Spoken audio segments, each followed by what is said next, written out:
ஓம் ஸ்ரீ குருப்பியோ நமக. ஓம் சக்தி பராசக்தி. வணக்கம், நான் உங்கள் ஆஸ்ட்ரோலக்ஷ்மி.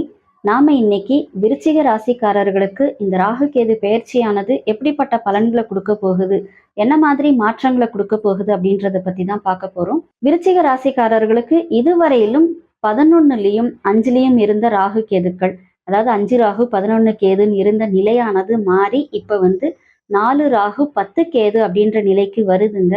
அப்ப என்ன மாதிரி ஒரு மாற்றம் கொடுக்கும்? 10ன்றது தொழில் ஸ்தானம். அப்ப தொழில் ஏதாவது பிரச்சனைகள் கொடுக்குமா அப்படின்னா கொஞ்சம் ஒரு தேக்க நிலை கொடுக்கும். ஆனா வருமானத்துக்கு குறைவு இருக்காதுங்க.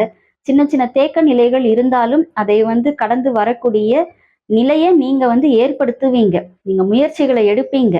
இந்த முறை உங்களுடைய முயற்சி தான் உங்களுக்கு பக்கபலமா இருக்க போகுது. ஏன் அப்படின்னா விருச்சிகம் அப்படின்றது ராகு கேதுக்கள் உச்சமாகக்கூடிய இடம். அப்ப அவங்க உங்களுக்கு கெடுதல் செய்வாங்களா? செய்ய மாட்டாங்க. இருந்தாலும் நீங்க எந்த அளவுக்கு முயற்சிகளை போடுறீங்கன்றத அவங்க பார்ப்பாங்க. ஸோ இந்த முறை உங்களுக்கு பாத்தீங்கன்னா கொஞ்சம் அதீத உழைப்புகள் இருக்கதான் செய்யும். அது மாதிரியும் வருமானத்துல குறைவுகள் இல்லை அப்படின்னாலும் செலவுலையும் குறைவுகள் இருக்காது. குடும்பத்துல விட்டு கொடுத்து போறது ரொம்ப அவசியம். பேச்சுல நிதானம் ரொம்ப அவசியம். ஒரு புதுசா வீடு வாங்க போறேன் அப்படின்னு சொல்லி நீங்க கால் எடுத்து வச்சீங்கன்னா 10 லட்சம் ரூபாய்க்கு ஒரு பிளான் பண்ணி நீங்க போவீங்க. ஒரு பட்ஜெட் பண்ணி நீங்க போவீங்க. அது 20 லட்சத்துல போய் நிற்கும். அதனால எடுக்கின்ற பொழுதே நீங்க உங்களோட பிளானிங்கை கரெக்டா பண்ணிட்டீங்க அப்படின்னா நல்லது. ஏன்னா ராகு எதையுமே பன்மடங்கு ஆக்கக்கூடியவர். உங்களோட ஆசையும் பன்மடங்கா மாத்திடுவார். ஸோ ஒரு வீடு வாங்குறீங்க அப்படின்னா முதல்ல ஒரு முடிவு எடுத்துக்கோங்க. இஎம்ஐல வாங்குறீங்க அப்படின்னா ரொம்ப நல்லது. இப்ப நீங்க இஎம்ஐ போட்டீங்க அப்படின்னா உங்களுக்கு நிறைய விஷயங்கள்ல இருந்து விடுதலை கிடைக்கும். முக்கியமா உடல் ஆரோக்கியம் மேம்படும். ஒரு கடன்னு போயிட்டீங்க அப்படின்னா உடல் ஆரோக்கியத்துக்கு செலவு பண்ண வேண்டிய நிலை உருவாகாது. இதை நீங்க பாக்குறது ரொம்ப நல்லது.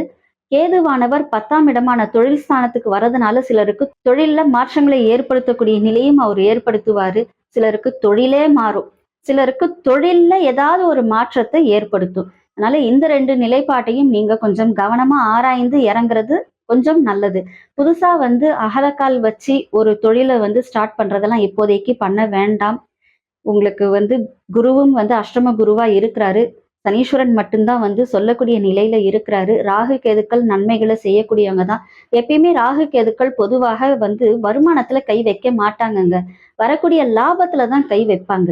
அதனால உங்களுக்கு பாத்தீங்கன்னா வருமானத்துக்கு குறைவு என்பது நிச்சயமாக இருக்காது. நீங்க வியாபாரத்துக்குன்னு வச்சிருக்கிற பொருள் கூட வித்து போயிரும். ஆனா லாபத்துக்கு விற்கிறோமான்றதுதான் இங்க கேள்வியாக இருக்கும். இதுல நீங்க கவனத்தோட இருந்துட்டீங்கன்னா ரொம்ப நல்லது. வாகனம் மூலமாக சில செலவுகள் ஏற்படுங்க. ஸோ வாகனம் ஓட்டிட்டு போற பொழுதும் கவனத்தோட ஓட்டிட்டு போங்க. வீடுகள்லயும் கொஞ்சம் இன்டீரியர் வேலைக்காக செலவுகளை செய்வீங்க. சிலர் இந்த வீடு வாங்குறேன்றாங்க இல்லைங்களா? அப்ப என்ன செய்வாங்க அப்படின்னா, நான் இன்டீரியர்ல அதை பண்றேன் இதை பண்றேன்னு அவங்களாவே போய் விழுந்து அந்த செலவை பெருசாக்கி அவங்களுடைய வருமானத்திலேயே பாத்தீங்கன்னா 75% இஎம்ஐ கட்டுற மாதிரி பண்ணிடுவாங்க. ஸோ நீங்க எல்லாத்துலேயுமே ஃபர்ஸ்ட் பிளான் பண்ணிட்டு அதுக்கப்புறமா நீங்க இறங்குறது நல்லது. தாமதப்பட்ட திருமணங்கள் நடைபெறுவதற்கான ஒரு காலகட்டம். இது வரைக்கும் அர்த்தாஷ்டம சனீஸ்வரன்ல இருந்ததுனால திருமணம் நடக்கிறதுல பிரச்சனைகள் இருந்தது. இப்ப எப்படிங்க நடக்கும்? 8ல குரு வராரே, எது வந்தாலும் பரவாயில்லைங்க. இந்த ராகு கேதுக்கள் உங்களுக்கு நடத்தி கொடுத்துருவாங்க. ஸோ பெண்களும் உங்களுடைய சமயோசித புத்தியால் நிறைய விஷயங்கள் உங்க குடும்பத்துல நீங்க நன்மைகளாக மாற்ற போறீங்க. உங்களுடைய குழந்தைகளுக்கு நீங்கள் நன்மைகளை செய்ய போறீங்க. அவங்களுக்கான ஒரு புதிய பாதையை நீங்கள் இப்ப முன்னெடுக்க போறீங்க. அதனால எல்லா விஷயங்கள்லயும் இந்த ராகு கேதுக்கள் உங்களுக்கு நன்மைகளை செய்ய போகிறதுனால மென்மேலும் நன்மைகள் ஏற்படுவதற்கு இந்த அரசியல்வாதிகளுக்கெல்லாம் கூட பாத்தீங்கன்னா நிறைய பாராட்டுகள்லாம் இப்ப கிடைக்கக்கூடிய காலகட்டம் இது. அவங்க சும்மா போய் நின்னாலே ஓ இவரா வாங்க அப்படின்னு சொல்லி தலைமையிலேருந்தே கூப்பிட்டு பேசுவாங்க. அந்த நிலையெல்லாம் இப்ப உங்களுக்கு இருக்கு. மென்மேலும் நல்ல மாற்றங்கள் ஏற்படுவதற்கு திருக்கலாச்சேரிக்கு நீங்க போய் தரிசனம் பண்ணிட்டு வாங்க. இது திருக்கடையூருக்கு பக்கத்துல இருக்குங்க. தரங்கம்பாடிக்கு அருகில் இருக்கின்ற இந்த திருக்கலாச்சேரியில விஷ்ணு பகவான் சிவனை நாக வடிவத்துல வழிபட்டார். அதனால்தான் இந்த ஸ்தலத்துக்கு நீங்க போங்கன்னு சொல்லி சொல்றோம். இந்த ஸ்தலத்துக்கு நீங்க போயிட்டு வரதுனால உங்களுக்கு எல்லா விதமான நல்ல மாற்றங்களும் ஏற்படும். அவர் எப்படி விஷ்ணுவுக்கு அருள் பாலித்தாரோ அதே போல் உங்களுக்கும் அருள் பாலிப்பார் என்பதில் எந்த ஒரு சந்தேகமும் இல்லை. இதுவரையிலும் நம்ம சொன்னது எல்லாமே பாத்தீங்கன்னா பொது பலன் தாங்க.